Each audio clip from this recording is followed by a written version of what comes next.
सियावर रामचंद्र की जय। श्री कृष्ण कन्हैया लाल की जय। श्री रामचरित मानस कथा करऊं चित गाय। आसन आई विराजिए श्री पवन पुत्र हर्षा। जयति कवि कुमुद चंद्रो हुलसी हर्षवर्धन तुलसी। सुजन चकोर कदम्बो यत कविता कौमुदी पिबती। नीलांबुज श्यामल कोमलांगम सीता समारोपित वाम भागम। पाणौ महासायक चारु चापम। नमामि रामं रघुवंशनाथम। नमामि रामं रघुवंशनाथम। वंदे विदेहतनया पदपुण्डरीकम्। शौरशौरवृषमाहितयोगिचित्तम्। अन्तुं त्रितापमनिशं मुनिहंससेव्यं। सन्मानसायि परिपीतपरागपुञ्जम्। अतुलितबलधाम महेमशैलावदेहं। दनुजबलकृशानं ज्ञानिनामग्रगण्यं। सकलगुणनिधानं वानराणामधीशं। रघुपतिप्रियभक्तं वातजातं नमामि।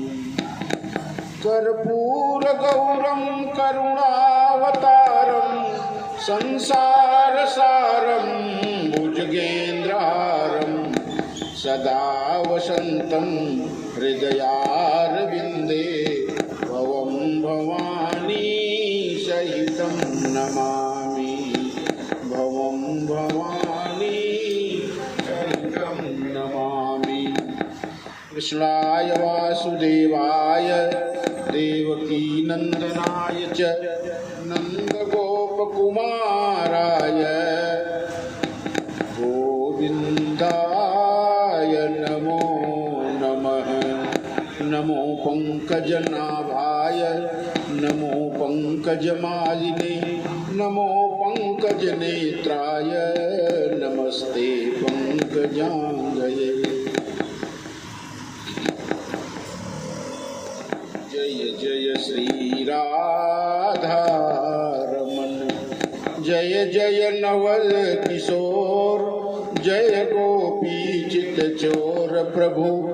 जय जय माखन चोर। जय जय माखन चोर। श्री तुलसीदास जी के पद कमल बारंबार मनाए। मैं गाऊं सिया राम गुण हनुमत हो सहाय। सियावर रामचंद्र की जय। मेरे तो आधार सीता राम के चरणार बिंद। मेरे तो आधार सीता राम के चरणार बिंद। मेरे तो आधार सीता राम के चरणार बिंद।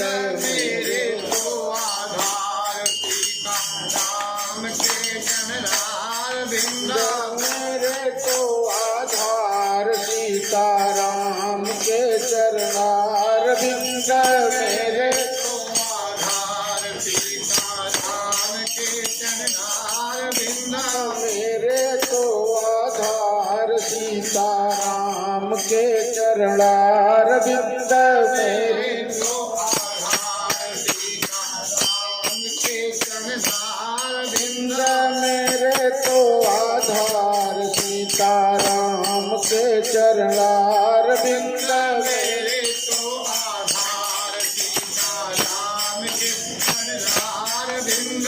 राम के चरणार बिंद। राघव के चरणार बिंद। राम के चरणार बिंद। राम के चरणार बिंद राघव के चरणार बिंद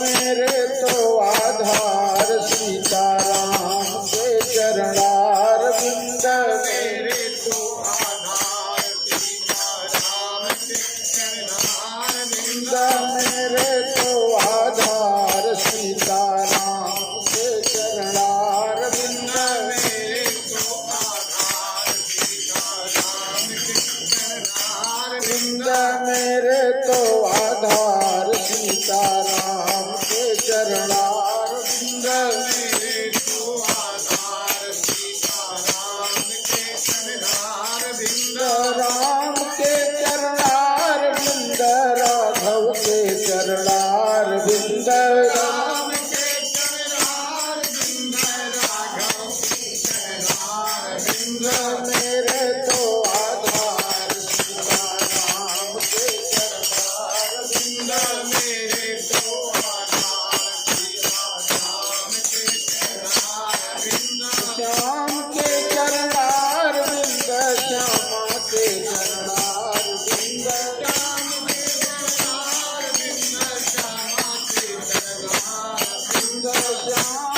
चरणार बिंद श्यामा के चरणार बिंद श्याम के चरणार बिंद श्यामा के चरणार बिंद राम के चरणार बिंद श्यामा के चरणार बिंद मेरे तो आधार राधे श्याम के चरणार बिंद मेरे तो आधार राधे श्याम के चरणार बिंद मेरे तो आधार राधे श्याम के चरणार बिंद मेरे तो आधार राधे श्याम के चरणार बिंद मेरे तो आधार राधे श्याम के चरणार बिंद मेरे तो आधार बिंद मेरे तो आधार सीताराम के चरणार बिंद मेरे तो आधार सियावर रामचंद्र की श्री कृष्ण कन्हैया लाल की जय। उमापति महादेव की जय। श्री हनुमंतलाल जी महाराज की जय।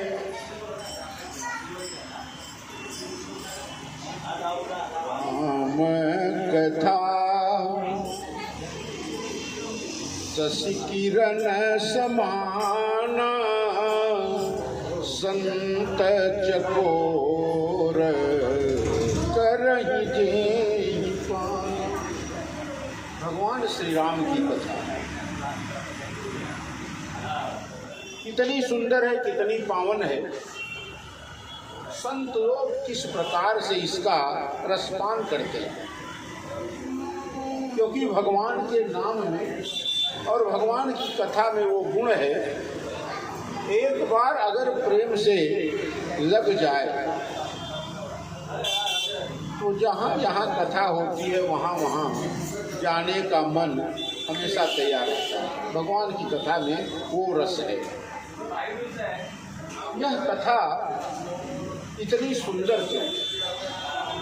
क्योंकि यह जिसकी कथा है ना, उसका चरित्र संसार के सबसे मर्यादित व्यक्ति का चरित्र है। उनसे ज़्यादा मर्यादित जीवन इस धराधाम पे और कोई नहीं जी पाया। भगवान श्री राम के जैसा मर्यादा में रहकर जीवन जीने वाला राम ही है और दूसरा कोई नहीं है। यानी मर्यादा के अनुसार व्यवहार करना, किससे कैसा व्यवहार करना, यहाँ तक कि उस दिन कथा में ये था कि भगवान का तो मान लीजिए कोई शत्रु है ही नहीं, लेकिन जो शत्रु भगवान को मानते हैं कि राम हमारे शत्रु हैं, वो भी भगवान से प्रेम करते हैं, वो भी शत्रुता भाव नहीं रखते। क्यों? महाराज दशरथ ने कहा कि राम का तो कोई शत्रु भी नहीं, अजात शत्रु है, कोई शत्रु पैदा ही नहीं हुआ श्री राम का। जन्म से कोई भगवान का शत्रु नहीं बना। या तो शत्रु वो बने जिन्हें अपनी मुक्ति की इच्छा थी कि बिना शत्रुता किए मुक्ति नहीं मिलेगी। उसमें देखिए रावण है, हिरण्यकश्यप है, कृष्णावतार में कंस है, नरसिंहावतार में हिरण्यकश्यप है। तो ये भगवान से मुक्ति की इच्छा करके भगवान से शत्रुता मोल ली। भगवान की ये कथा इतनी सुंदर क्यों? क्योंकि यहाँ मैंने उस दिन बताया था 3 लोग कथा के मुख्य यजमान हैं और 3 लोग कथाकार हैं। कौन कथा के मुख्य यजमान है? उस दिन ये बता दिया गया। एक लोग कथा के मुख्य यजमान हैं भारद्वाज, दूसरे यजमान हैं कौन? माँ पार्वती, और तीसरे यजमान हैं गरुड़ जी महाराज। और वक्ता कौन है? याज्ञवल्क्य जी ने कथा सुनाई भारद्वाज जी को। भारद्वाज जी श्रोता है और याज्ञवल्क्य जी वक्ता है। माँ पार्वती ने कथा सुनाई, माँ पार्वती ने कथा सुनी और भगवान शंकर ने कथा सुनाई। तो बाबा महादेव जो है वो वक्ता है और माँ पार्वती श्रोता है। तीसरे कागभूषुंडी जी ने कथा सुनाई और गरुड़ जी ने कथा। तो कथा वक्ता के रूप में प्रारंभ करते हैं याज्ञवल्क्य जी, बाबा महादेव और श्री कागभूषुंडी जी। पहले देखिए कथा किसने कहा?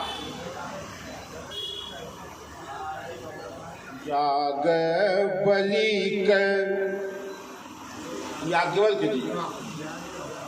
याज्ञवल्क्य जो कथा सुनाई और भरद्वाज मुनिवर ही सुनाई। याज्ञवल्क्य जो कथा सुहाई। याज्ञवल्क्य जी को ये कथा बड़ी सुंदर लगी और उन्होंने किसको कथा सुनाई?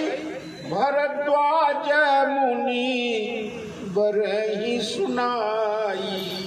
उन्होंने भरद्वाज जी को यह कथा सुनाई। और कैसे? जब भरद्वाज जी ने पूछा तब कथा सुनाई। ये कथा का प्रसंग आएगा तो उसमें बताया जाएगा। दूसरा, गोस्वामी जी कहते हैं कि उसी कथा को जो याज्ञवल्क्य जी ने किसको सुनाया है? भारद्वाज जी को। वही कथा कहिया सोई संवाद बखानी। वही जैसे संवाद दर संवाद, दृश्य परिदृश्य दिखाते हुए याज्ञवल्क्य जी भरद्वाज जी को कथा सुनाते हैं। वही कथा शंभु की नय चरित सुहावा। भगवान महादेव ने किसको कथा सुनाई? बहुरी कृपा करी उमही सुनावा। माँ पार्वती को बड़ी कृपा की और बाबा ने कथा सुनाई। जब माँ ने पूछा कि भगवान की कथा सुनाइए, इन्हीं भगवान शंकर से कथा सुनते हैं कौन? कागभूषुंडी जी महाराज। सोई शिव कागभूषुंडी दीना, राम भगत अधिकारी चीना। राम की भक्ति का अधिकारी जानकर कथा भगवान शंकर ने कागभूषुंडी जी को सुनाई। और वही कागभूषुंडी जी कथा सुनाते हैं। तेजी सैन जाग बलि कपूनि पावा। और ये कथा याज्ञवल्क्य जी कहाँ से पाए? और ये कागभूषुंडी जी ने कथा सुनाई याज्ञवल्क्य जी को। भगवान शंकर ने पहले कथा सुनाई किसको? पार्वती माता को। इन्हीं भगवान शंकर से कागभूषुंडी जी ने कथा सुनी। और कागभूषुंडी जी से कथा सुना किसने? याज्ञवल्क्य जी ने। ये सुने हैं कथा तब जाके सुनाते हैं ना।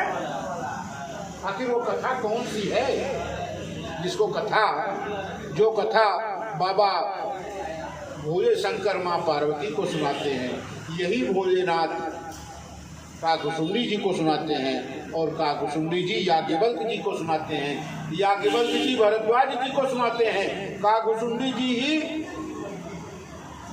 गरुड़ जी को सुनाते हैं। यानी कथा का क्रम बंद नहीं है, कथा निरंतर चल रही है। तब गोस्वामी जी कहते हैं मैंने कथा ये सुनी है, कहाँ से? मैं पुण्य निज गुरु सन कथा सुनी जो सूकर थे। वाराह क्षेत्र में मैंने अपने गुरुदेव से ये कथा सुनी, और चूंकि मैं मूढ़मती, मेरी ज्ञान की क्षमता इतनी नहीं है कि गुरुदेव की सब बात को मैं ग्रहण कर पाऊं कथा के, लेकिन बीच बीच में कथा कुछ समझ पड़ी, कुछ समझ में नहीं आई। जितनी बुद्धि होती है उतनी कथा सुनते हैं, जितनी बुद्धि होती है उतनी कथा ग्रहण होती है, और जितनी बुद्धि होती है उतनी कथा समझ में आती है। तो गोस्वामी जी कहते हैं कि मैं तो मूर्ख, महामूर्ख, और गुरु जी की कथा मेरे समझ में नहीं, क्योंकि ये राम की कथा क्या है? अत्यंत गूढ़ है, अत्यंत गूढ़ कथा है। क्यों गूढ़ है? क्योंकि भगवान की कथा कोई सामान्य कथा नहीं है। भगवान तर्क की वस्तु नहीं है। भगवान किसकी वस्तु है? प्रेम की वस्तु।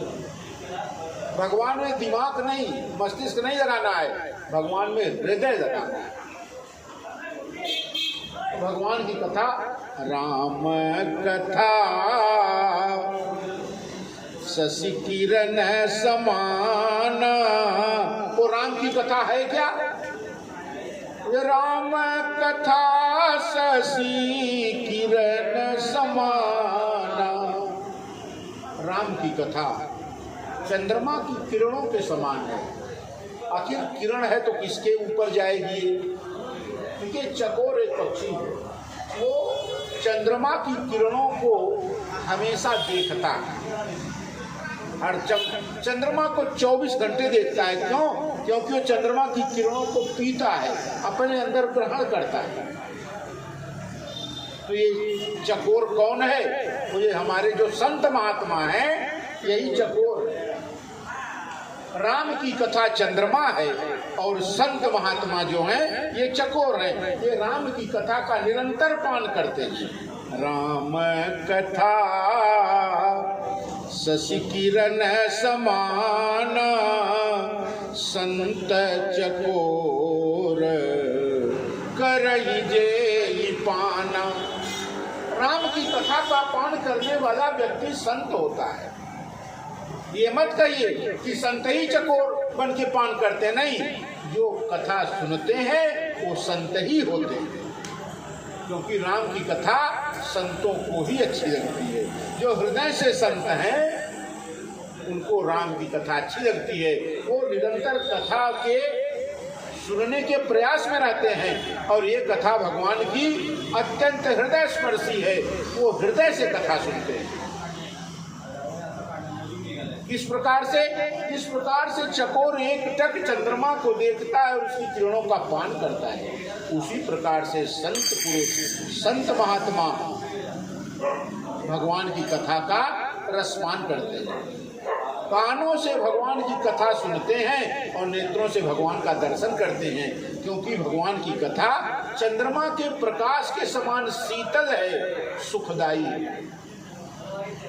राम कथा शशि किरण समान, संत चकोर करहि जेहि पाना। तो जो कथा सुनते हैं वो चकोर की भांति संत हृदय है। जैसे चकोर क्या करता है? चंद्रमा को एक टक देखता है और उसकी किरणों को, शीतलता को ग्रहण करता है। उसी प्रकार से भगवान की कथा सुनने वाले संत ही होते हैं। ये मत कहिए कि संत कथा सुनते हैं। जो कथा सुनते हैं वो संत ही होते हैं। इसमें अंतर है गुरु जी। संत कथा सुने इसका मतलब पहले से वो संत है, लेकिन जो सुने वो संत होता है। मतलब भगवान की कथा संतों को ही अच्छी लगती है। इसका मतलब ये है कि जिसके नेत्रों से, कानों से भगवान के दर्शन और कथा का लाभ मिलता है, उनका हृदय संत समान होता है। संत हृदय, क्योंकि संतों का हृदय कैसा होता है? संत हृदय नवनीत समाना, कहा कभी न पर कहीं न जाना। संतों का हृदय नवनीत, नवनीत कहते हैं मक्खन को, जो मक्खन होता है जिसको इंग्लिश में बटर कहते हैं, वो मक्खन जो होता है कितना मुलायम होता है, कितना नरम होता है, उसको जैसे आप कढ़ाई में रखकर और गैस यानी थोड़ा सा ताप उसमें देंगे वो पिघलना प्रारंभ हो जाएगा। इतना ज़्यादा वो कोमल है। तो संतों का हृदय कैसा होता है? अत्यंत कोमल। लेकिन गोस्वामी जी ने कहा कि नवनीत के समान कवियों ने तो कह दिया, लेकिन वास्तविकता ये है कि नवनीत तो कठोर होता है। बटर यानी मक्खन जो होता है वो कठोर होता है। संतों का हृदय तो मक्खन से भी मुलायम होता है, कोमल होता है। कैसे? जरा देखिए कि जब आप मक्खन को आंच पर रखेंगे तब पिघलता है, यानी जब उसके ऊपर विपत्ति आती है तब पिघलता है। निज परिताप द्रवई नवनीता, अपर दुख द्रवई संत सुपुनीता। लेकिन जो संत होते हैं उनका हृदय तो जब दूसरे पर कष्ट आता है तभी पिघल जाता है। मक्खन तो जब उसके ऊपर ताप आएगा, जब उसके ऊपर परेशानी आएगी तब पिघलता है। लेकिन संतों का हृदय इसलिए मक्खन से मुलायम कोमल माना गया है क्योंकि वो जब दूसरे के ऊपर ही कोई अप्रिय घटना घट जाए तो उनका हृदय द्रवित हो जाता है और वो चीत्कार कर उठते हैं। इसलिए संतों का हृदय नवनीत से भी कोमल है, मक्खन से भी मुलायम है। इसलिए ऐसे श्री राम की कथा सुनने वाले कौन लोग हैं? जिनका हृदय विकार रहित है, जिनके हृदय में भगवान की कथा नित्य विराजती है, भगवान का प्रेम जिस अब जरा देखिए, कथा का समय हुआ, लोग जिनको कथा सुननी इंतजार करते हैं। जिस दिन कथा कहने वाला न आए, मन मन में कहते हैं पता नहीं कहाँ रह गया है। क्यों? क्योंकि उनको कथा के प्रति प्रेम है। भगवान की कथा संत को और पवित्र बना देती है। राम कथा कलि काम दगाई, राम की कथा इस कलयुग में कामधेनु गाय है। कामधेनु क्यों कहा गया? कामधेनु गाय जो होती है वो आपकी हर इच्छा को पूर्ण करती है। आपने जो इच्छा कामधेनु के सामने की वो पूर्ण हो गई। भगवान की कथा भी हर इच्छा को पूर्ण करने वाली, संतोष प्रदान करने वाली। इच्छा पूर्ण किसी की होती है? एक चीज पूरा हो तो दूसरे की इच्छा हो जाती है, दूसरी पूरी हो तो तीसरे की इच्छा हो जाती है। लेकिन भगवान की कथा क्या है? इच्छा को ही समाप्त कर देती है, इच्छा को समाप्त कर देती है। महाराज कोई इच्छा ही नहीं है, कोई इच्छा नहीं है। अगर इच्छा बंद हो जाए, कुछ इच्छा आनी शेष न रहे, तब समझिए भगवान की कृपा हो गई। क्योंकि अरबों रुपए और शांति न हो तो समझिए तब कोई आपको संतोष नहीं है, तो आपके ऊपर भगवान की कृपा नहीं है। जब भगवान की कृपा होगी तो आपको संतोष आ जाएगा। क्यों? जब तक कामना बनी रहेगी तब तक संतोष नहीं आएगा, इच्छा नहीं आएगी। इच्छा समाप्त नहीं होगी जब तक, तब तक संतोष नहीं आएगा। गोस्वामी जी लिखते हैं जगह, बिनु संतोषन कामन साही, और काम अछत सुख सपने उनाई। बिना बिना संतोष के तो सुख प्राप्त ही नहीं होगा किसी कीमत पे। और संतोष कब प्राप्त होगा? जब कामना समाप्त हो जाएगी। कामना मतलब कामना, इच्छा न हो, कोई कामना न हो, तभी संतोष होगा।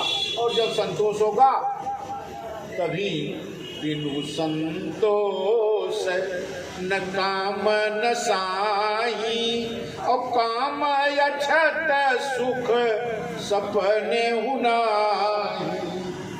लेकिन जब तक कामना रहेगी तब तक स्वप्न में भी सुख प्राप्त करना चाहे तो असंभव।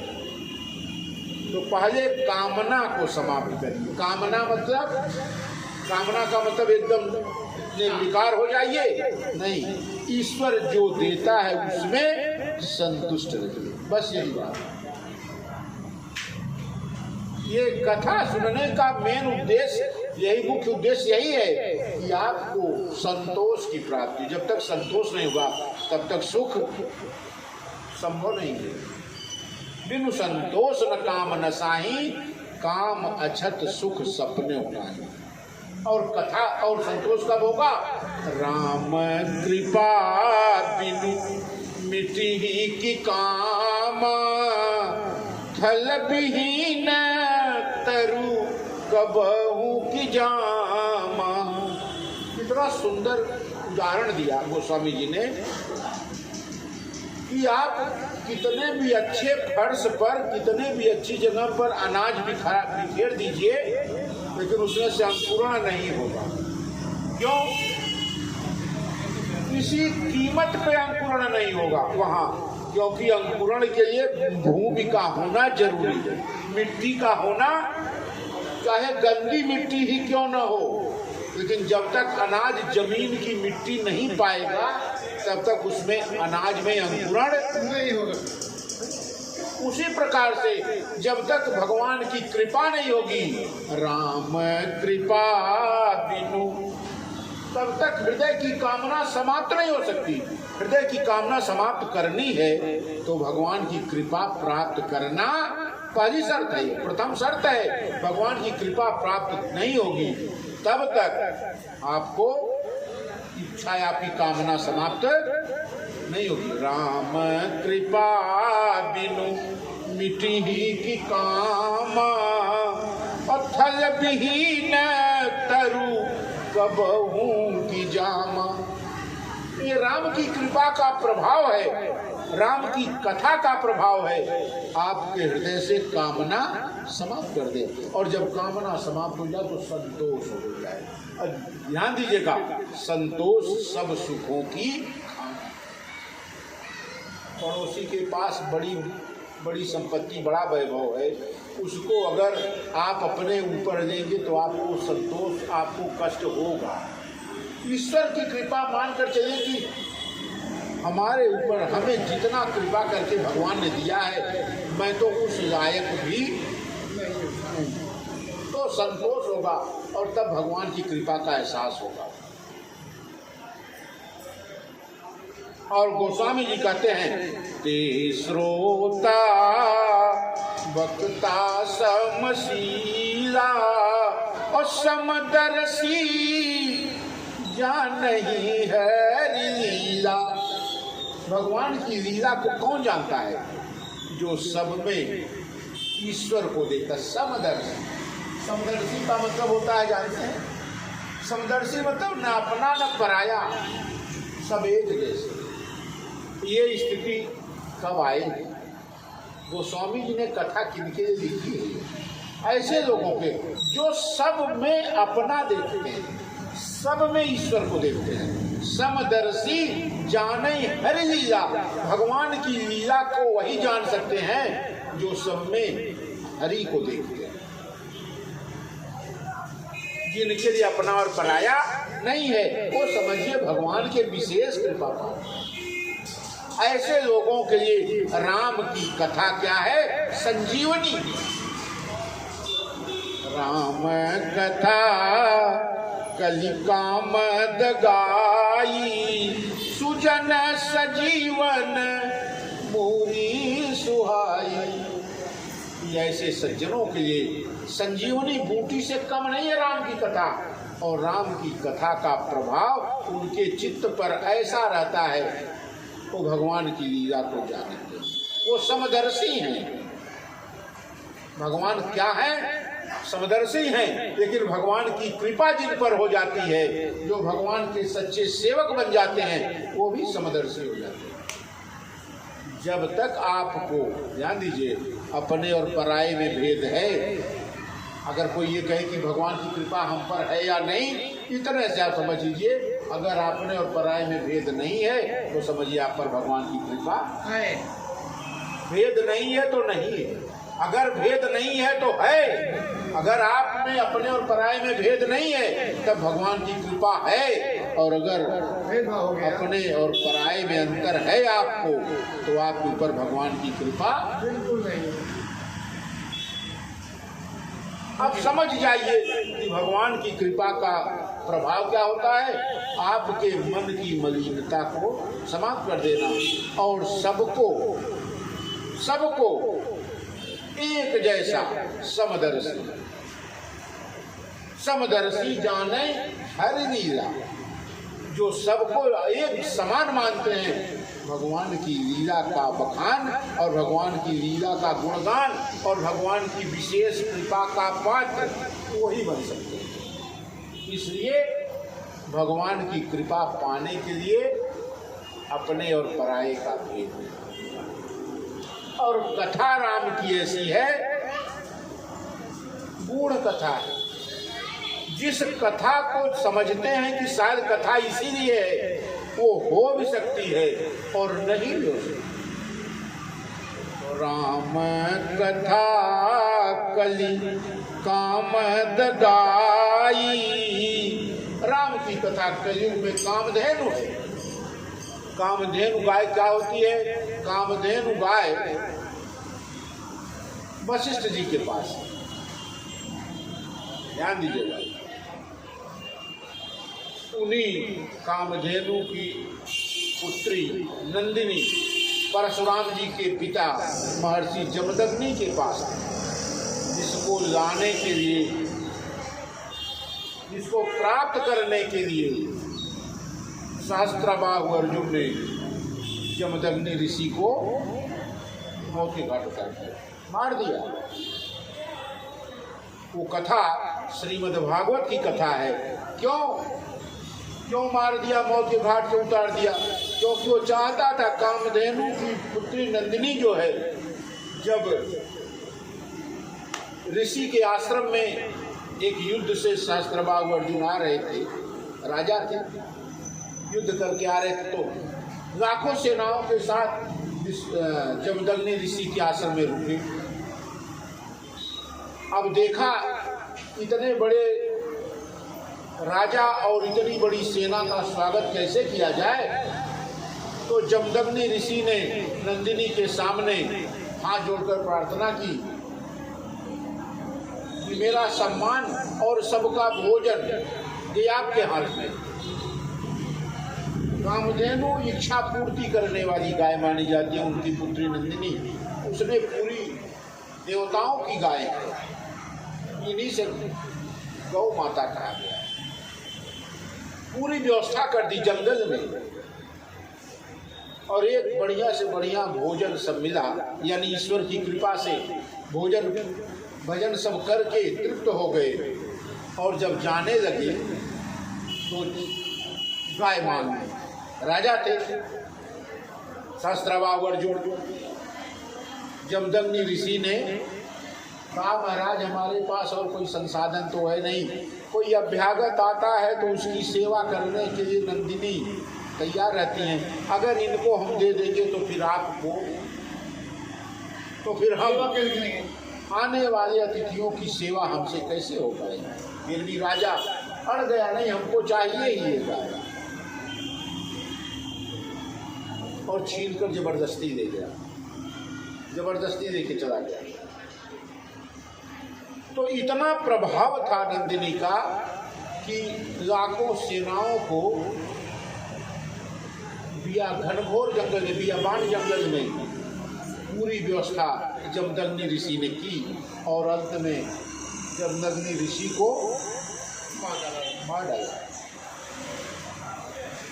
वो तो सहस्त्राबाहु के पुत्रों ने मारा, क्योंकि परशुराम जी आए तो सहस्त्राबाहु के 1000 भुजाओं को काट डाला परशुराम जी ने।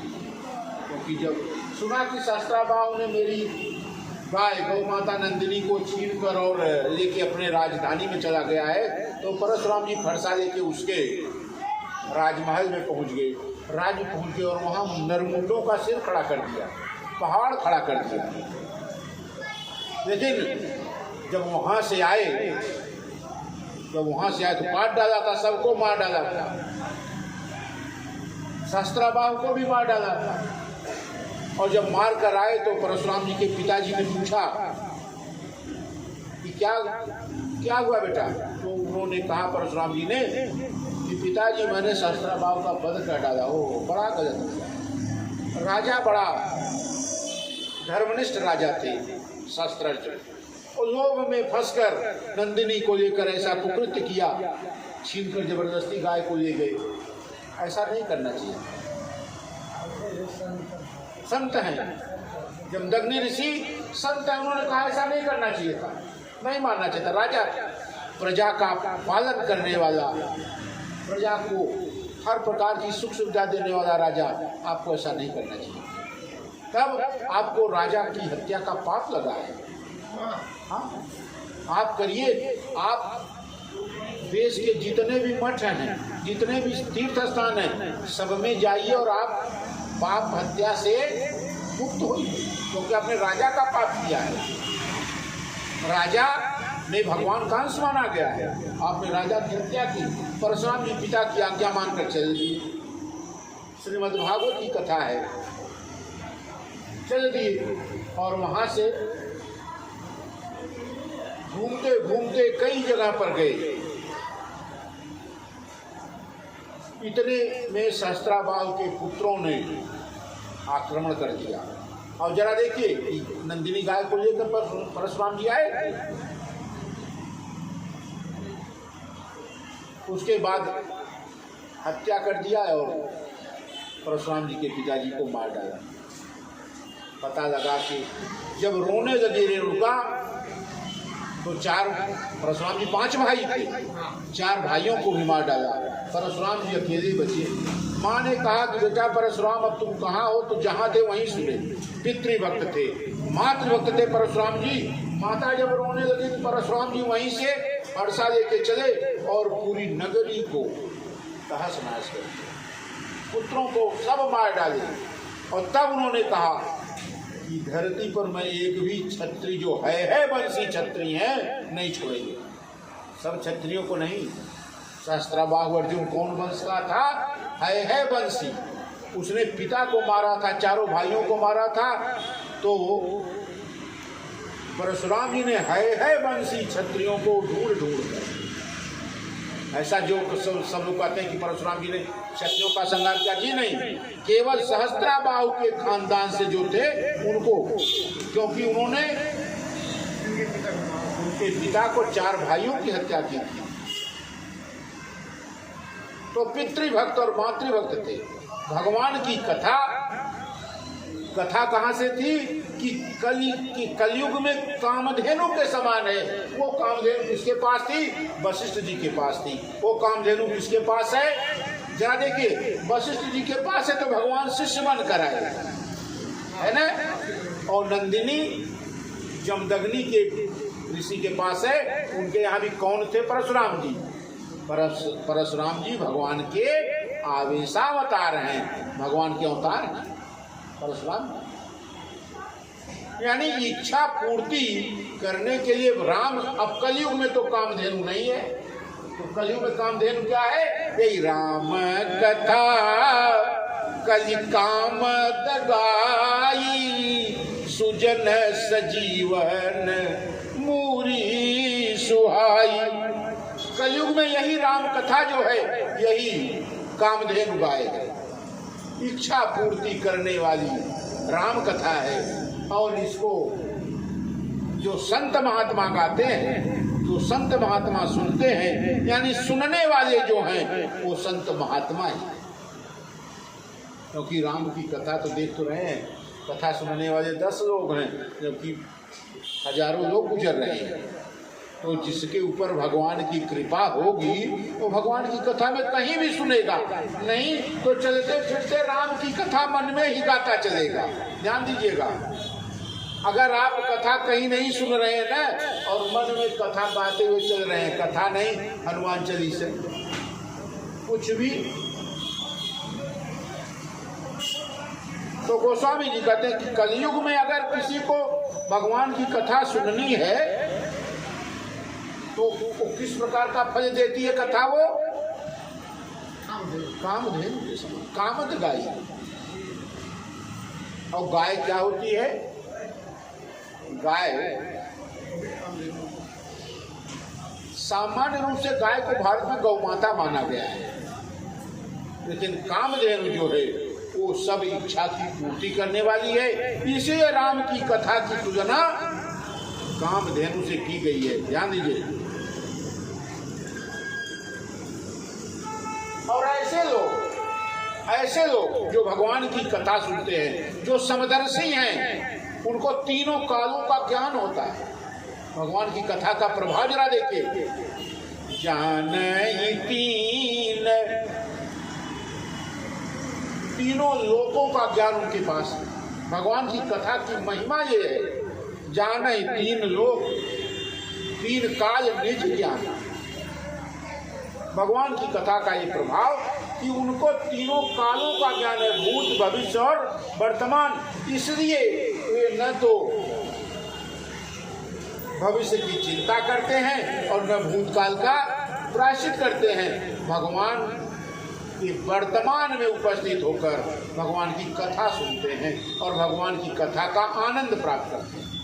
ऐसे लोग कहते हैं गोस्वामी जी कि श्रोता वक्ता ज्ञान निधि कथा राम कई गूढ़। अत्यंत गूढ़, अत्यंत कठिन, अत्यंत रहस्य से भरी हुई जो कथा कही जा रही वही है कि उसके बाद भी कुछ कथा है, कहा नहीं जा सकता। क्योंकि भगवान ने किस कारण अवतार लिया है धरती पर, भगवान के धराधाम पर आने का उद्देश्य क्या है, ये केवल जानता कौन है? ईश्वर जानता है बस। बाकी हम लोग अपना अपना अनुमान लगा सकते हैं बस, कि भगवान रावण को मारने क्यों लाएंगे, कंस को मारने भगवान वहां से आएंगे। अरे इतने लोगों की मृत्यु हो रही, भगवान कहीं आ रहे हैं, दिख रहे हैं किसी को, तो रावण अपनी मौत नहीं मर सकता, कंस नहीं मर सकता? नहीं, भक्तों को आनंद देने के लिए भी भगवान धराधाम पर आते हैं। मेन उद्देश्य ये है, क्योंकि भक्त जब बुलाते हैं तो भगवान को आने का कोई तो बहाना होना चाहिए। तब भगवान कहते हैं कि मैं, उद्देश्य दूसरा है लेकिन बहाना दूसरा बनाते हैं। उद्देश्य तो है भक्तों को सुख देने का, लेकिन बहाना बनाते हैं धराधाम पर आने का कोई और। तो श्रोता वक्ता ज्ञान निधि तथा राम कई गूढ़, और किम समझो मैं जीव जड़।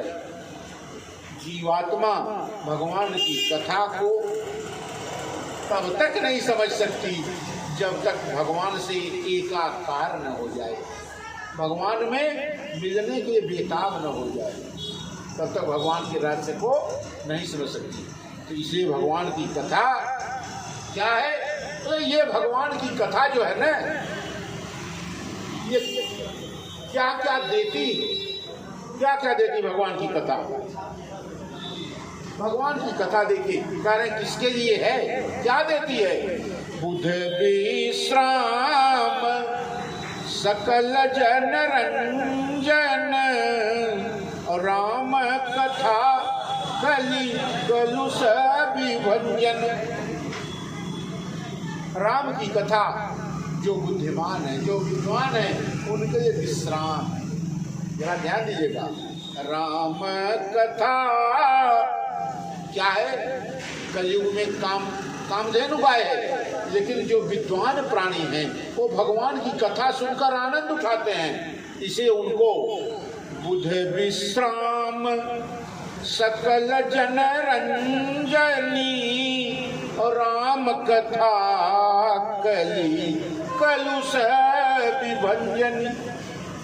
राम की कथा विद्वानों के लिए विश्राम। कथा सुने, भगवान से प्रेम, भगवान से लव लगी, भगवान के ध्यान में 2-2, 4-4, 8-8 घंटे बैठे रह गए, उन्हें विश्राम मिला। कथा का प्रभाव क्या है? भगवान से तारतम्य जुड़ जाता है, ये कथा का प्रभाव है। ध्यान दीजिए, भगवान की कथा ध्यान लगाने का एक साधन है। बुध विश्राम सकल जन रंजन। लेकिन अगर सामान्य व्यक्ति के लिए क्या है? विद्वान जो नहीं उनके लिए भगवान की कथा क्या है? जनरंजनी कथा है, लोक रंजन। लोक रंजन मतलब लोगों को आनंद प्रदान करने वाली कथा है। अगर आपको ज्ञान नहीं भगवान से कथा में आ रहा है तो आप ताली बजाकर भगवान की कथा गाकर आनंद उठा सकते हैं। सकल जन रंजनी और राम कथा कली कलुष विभंजनी। राम की कथा कलयुग रूपी दावानल को समाप्त करने वाली, कलुष कलयुग के प्रभाव को समाप्त करने वाली, कलयुग का दमन करने वाली। कलयुग क्या है? ध्यान दीजिए, कलयुग क्या है? अपने और पराये में भेद हो जाएगा, ये कलयुग का यही प्रभाव। अच्छा जरा ये देखिए, अब तो भगवान जाने कलयुग का कितना प्रभाव है। आज से 50 साल पहले आप सोचिए कि बच्चा कहीं भी खा लेता था, कहीं भी सो जाता था, उसकी माँ को, उसके पिता को इतनी चिंता नहीं होती थी, क्योंकि पूरा गांव उसका घर होता था, कोई भी खिला देता था, कोई भी अपने चारपाई खिला देता था। हाँ सही है। आज से 50 साल पहले इतना प्रभाव नहीं। आज बच्चा 2 घंटे के लिए अगर बाहर निकल जाए तो अगर जिंदा मिल जाए तो भगवान की कृपा समझिए, भगवान की कृपा समझिए। पूरे गांव में हम लोग घूमते थे और कोई कुछ देता था खा लेते थे, आज कोई खाने को भी नहीं देगा। और न तो कोई अगर दे दिया तो दुनिया भर का वो लगेगा कि क्यों ये दे दिया ये वो। तो ये कलयुग का प्रभाव निरंतर बढ़ रहा है। आज से 50 साल पहले इतना कलयुग का प्रभाव नहीं था। क्यों?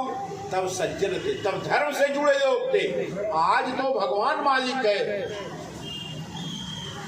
आज तो धर्म की बातें नहीं रह गई है। आज तो जैसे जहां मिल जाए, कैसे ज्यादा से ज्यादा हम कितना अपने लिए बटोर लें, गलत सही। अब तो देखिए, न रिश्तेदारी में कोई रहने वाला है, कोई टिकने वाला है रिश्तेदारी में। पहले रिश्तेदार आते थे 2 दिन रहते थे, अब तो 2 घंटे के लिए नहीं आते, और आते हैं तो फिर वो मेल मिलाप रहा है किसी में। क्यों? क्योंकि कलयुग का प्रभाव निरंतर बढ़ रहा है। हम तो 50 साल की बात करते हैं, आप तो 70-80 साल की बात आप कर सकते हैं, क्योंकि आपने समय देखा है, तब समय और कितना बढ़िया रहा होगा। तब लोग जाते थे, दूध आते थे, किसी के घर पे, किसी के चारपाई पे कोई माता अपने बच्चे के साथ सुला देती थी बच्चे को, बच्चा सोता था उसी का चद्दर हो। देखा है मैंने, कुछ भी खा लेते थे किसी के घर में। तो कलयुग का प्रभाव ये है, अगर उस ओर मुड़ना है, फिर वही समय सबके मन में निश्चल प्रेम हो, तो भगवान की कथा उसमें सबसे बड़ा साधन, इससे बड़ा साधन और कोई। क्योंकि जब तक आप धर्म में नहीं आएंगे तब तक आप कथा का मर्म नहीं जानेंगे, और कर्म कथा का मर्म नहीं जानेंगे तो आपके मन में समदर्शिता की भावना नहीं आएगी। समदर्शी का मतलब क्या होता है? अपने और पड़ोसी के बच्चे में कोई अंतर ना, मतलब मेरा बच्चा पड़ोसी का बच्चा, इसमें कोई अंतर नहीं। क्यों? क्योंकि दोनों भगवान के स्वरूप हैं।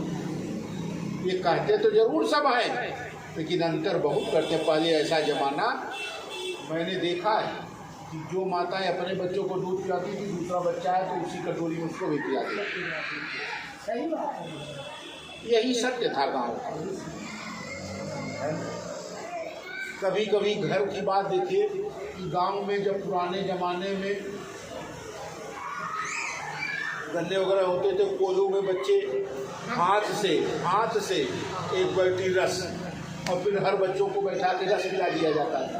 ये सब किया गया है। वो सुंदर समय क्यों? क्योंकि कलयुग का प्रभाव तब नहीं था जितना प्रभाव कलयुग का। ये इससे दूर कैसे होंगे? ये राम कथा कलि कामद गाई। कलयुग में अगर कुछ भगवान की कथा कर सके तो कामधेनु के समान इच्छा को समाप्त कर सकती है, और बिना इच्छा के समाप्त हुए भगवान की कथा आपके ऊपर प्रभाव नहीं डालेगी। भगवान की कथा का प्रभाव ही यही है कि आपके अंदर इच्छा धीरे धीरे समाप्त हो जाए। विद्वानों के भगवान की कथा विश्राम है, और विश्राम का मतलब जानते हैं? विश्राम का मतलब होता है कि और कहीं नहीं जाना, आराम। आराम को ही विश्राम कहा गया न। तो बुद्ध माने विद्वान, जो बुद्धिमान है उनके लिए भगवान की कथा विश्राम देती है, और जो सामान्य लोक प्राणी हैं उनके लिए भगवान की कथा लोक रंजनी है। लोक रंजनी मतलब आनंद प्रदान करने वाली। अच्छा, आनंद प्रदान करने का मतलब क्या है? कहीं कथा पंडाल में बड़े स्तर पे हो रही है, संगीत बज रहा है, गीत हो रहा है, भोजन पानी की व्यवस्था चल रही है, पूरी मिठाई बट रही है, तो आनंद है ना इसमें। कुछ लोग तो कथा में केवल प्रसाद लेने जाते हैं। अभी जौनपुर में कथा हो रही थी, मेरे भाई बताए, प्रतिदिन भोजन की व्यवस्था। अभी यहाँ मुरारी बापू की कथा एक बार थी, किन्नर समाज ने कराई थी कथा। प्रतिदिन वहाँ से होता था कि बगैर प्रसाद महाप्रसाद लिए आपको नहीं जाना है। यानी ऐसे लोगों के लोक रंजन कथा है। क्यों? जो असहाय हैं वो भगवान के नाम से बैठकर भगवान के नाम पर भोजन तो कर रहे हैं, उनका पेट तो भर रहा है, लोक रंजनी कथा है। सब लोग कथा सुनने नहीं आते, कुछ लोग महाप्रसाद भी लेने आते हैं। तो जो विद्वान हैं उनके लिए कथा प्राप्त करने के लिए है, और जो भोजन करने के उनके लिए तो प्रसाद मिल रहा है ना। तो भगवान की कथा तो दोनों रूपों में सफल है। चाहे तो बापू ने कहा कि कुछ लोग 4 घंटे के लिए आते हैं, सो जाते हैं। भगवान की कथा में आराम मिलता है। आदमी को नींद कब आती है? जब आराम मिलता है। जब विश्राम में होता है तो नींद आती है। आप चारपाई पर रहिए और नीचे आपकी पीठ में कुछ चुभ रहा हो तो जब तक उसे हटा नहीं देंगे नींद नहीं आएगी। जब तक आराम नहीं होगा, विश्राम नहीं होगा, तब तक नींद नहीं आएगी। भगवान की कथा में नींद आ रही, इसका मतलब आपको कथा में विश्राम मिल रहा है। तो बुद्ध विश्राम ये माने नहीं है, लेकिन अगर इस ढंग से भी देखें विश्राम, तो थका हारा आदमी दिन भर खेती में काम किया और शाम को आकर भगवान की कथा में सो भी लिया। ध्यान दीजिएगा, भगवान की कथा में सो लिया। कान में अगर एक बार भी जगह उसके कान में भगवान का नाम गया तो उसका जो सोया हुआ समय है वो समाधि में बदल जाएगा, वो समाधि हो जाएगी। उसे भगवान का तप मानना जाएगा कि ये तो क्यों रहती न प्रभु चित चूक किए की। भगवान के हृदय में तो अगर भगवान का भक्त कोई गलती कर दे तो भगवान भूल से भी उस गलती को याद नहीं करते। इतने बड़े कृपा पात्र हैं। रहती न प्रभु चित चूक किए की। भगवान अपने भक्तों का सब कुछ माफ कर देते हैं, सब कुछ। भरत जी ने कहा न कि भगवान तो अपने भक्तों का अपराध देखते ही नहीं, लेकिन जो भक्तों का अपराध कर दे उसे भगवान छोड़ते भी। भगवान के भक्तों का अपराध कर दे, भगवान की मूर्ति को तोड़कर कोई चला जाए, कोई फर्क नहीं, कोई फर्क नहीं, क्योंकि वो भगवान की खुद की मूर्ति है। लेकिन भगवान के भक्तों पर कोई पत्थर फेंक दे, जरा देखिए, निज अपराध रिसाही न काऊ। अपने अपराध पर भगवान को जरा सा भी क्रोध नहीं आता। लेकिन अगर भगवान का कोई अपराध भक्तों के ऊपर कर दे, यानी भक्तों का अपराध कर दे, तो ईश्वर उसे किसी कीमत पे, किसी प्रकार से उसे माफ नहीं कर सकते। क्यों? ये भगवान का वचन है। और ये गोस्वामी जी कहते हैं, ये कोई साधारण बात कहने की नहीं है। अम्बरीश जी के चरणों में दुर्वासा जी गिरे तब जान बची। अम्बरीश जी भगवान के भक्त, और दुर्वासा जी को भगवान का अवतार माना जाता है। दुर्वासा जी को भगवान का अवतार माना जाता है, लेकिन भगवान ने अपने भक्तों के चरणों में, अम्बरीश के चरणों में दुर्वासा जी को गिरा दिया, तब चक्र सुदर्शन पीछा छोड़ा दुर्वासा जी का। बुध विश्राम सकल जन रंजनी, राम कथा कली कलुष विभंजनी।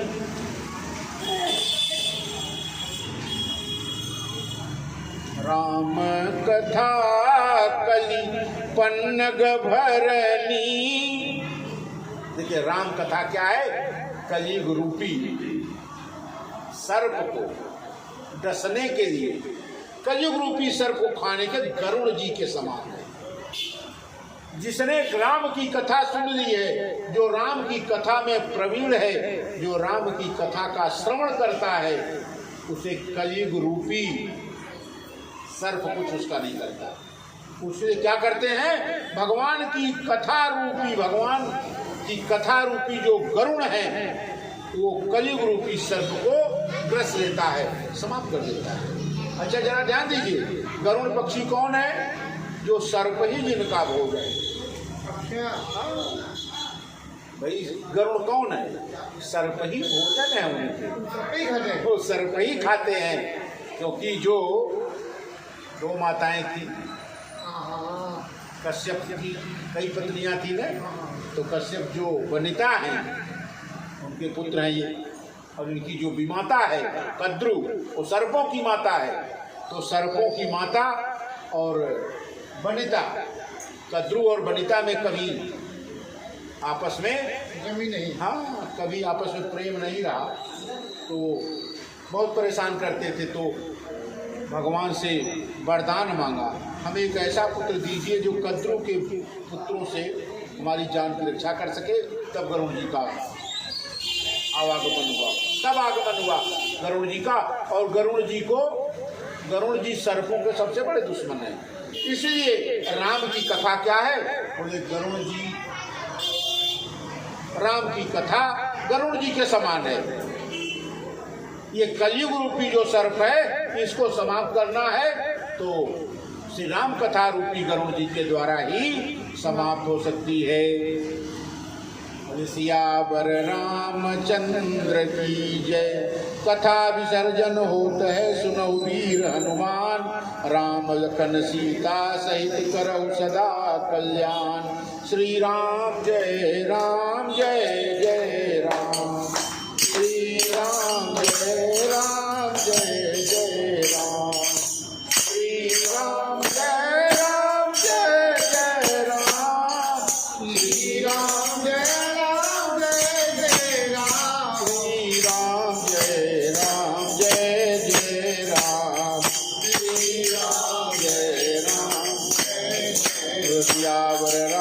चंद्र की जय। श्री कृष्ण कन्हैया लाल की जय। उमापति महादेव की जय। श्री हनुमान जी महाराज की जय। श्री सद्गुरुदेव भगवान की जय। जय जय श्री राधे, जय जय श्री राधे, जय जय श्री राधे।